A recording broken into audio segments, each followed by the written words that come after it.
વડોદરાના સાવલી તાલુકામાં ઝડપાયું છે બોગસ ખેડૂત બનાવવાનું કૌભાંડ, જેમાં 14 શખ્સો સામે પોલીસ ફરિયાદ નોંધાઈ છે। સામંતપુરા ગામે ગરીબ વિધવા મહિલાઓના ખેતરોમાં બોગસ ખેડૂતો તરીકે નોંધાયા છે। 14 આવા ખેડૂતો બોગસ નોંધાઈ ચૂક્યા છે, જેને લઈને હવે કાર્યવાહી કરવામાં આવી રહી છે। નકલો કઢાઈ તા ખબર પડી અમોને કે નામા સડી ગયા છે। અમે સરપંચને જણાવ્યું, પછી કેતનભાઈને જણાવ્યું, પછી અમે કેસ કરવાયા જણાવ્યું। કેટલી જમીન હતી તમારી?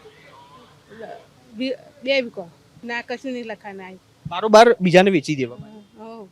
વેચવા ત્યાં પછી જોવાનું નકલો કરે પડાય ત્યાં પછી ખબર પડી। તમને ખબર કેવી રીતના પડી?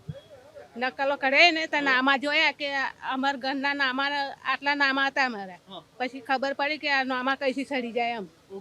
મારી 6 વીઘા જમીન કટ્યું કઢાવી ત્યાં ખબર પડી 7/12 ને સેવા સદન મેં ગયું કટ્યું કઢાવી ત્યાં બકુલાબેન અરવિંદભાઈ ઠાકેડા અને અમે સોલંકી રજપૂતભાઈ અરવિંદભાઈ મણિભાઈ સોલંકી પૂજાભાઈ લલ્લુભાઈ અમે ચાલે છે। એ અમને તારે ખબર પડી કે સાહેબ આ જમીનનું નામ અમારામાં આટલું બધું આટલું કઈથી ચડી ગયું।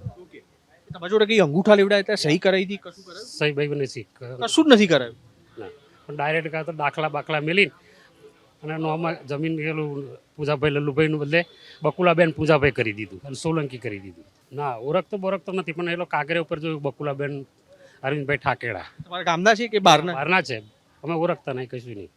આજે 6 મહિના પહેલાં 6 ખેડૂતોની વાત મારી સુધી આવી હતી। 6 ખેડૂતો એકદમ જ્યારે એમની વાત એમને ખબર પડી કે ભાઈ એમના 7/12ની અંદર અન્ય ખેડૂતો બોગસ રીતે ઘૂસી ગયા છે, ત્યારે એ બેન જે બહેનો વિધવા હતી, જે બિચારા ભણેલા ગણેલા નહોતા, એવા ખેડૂતો, જે ગરીબ ખેડૂત, નાના સીમાંત ખેડૂતોને આનો ભોગ બનવો પડ્યો, તો એ લોકો ગભરાઈ ગયા હતા। ગભરાઈને મારી પાસે આવ્યા કે ભાઈ અમારા રેકર્ડની અંદર બીજા લોકોના નામ ઘૂસ્યા છે। ત્યારે મેં પોતે પોલીસ સ્ટેશનની અંદર એમને હિંમત રહે એટલા માટે હું પોતે જાતે પોલીસ સ્ટેશનમાં આવીને અરજી આપી અને તાત્કાલિક ધોરણે કલેક્ટરશ્રીને પણ આની પૂરેપૂરી માહિતગાર કર્યા અને લેખિતમાં એમને આપીને ત્યારે એમને એ દિવસે તપાસ સોંપી હતી। આજે તપાસ અધિકારીને હું અભિનંદન આપીશ કે એમને નાયબ મામલતદાર અને તલાટી વિરુદ્ધ ગુનો દાખલ કર્યો છે રંજનબેનની ફરિયાદમાં, અને બીજા 5 ખેડૂતોની જે આજે અરજી ઊભી છે એની તપાસ ચાલી રહી છે।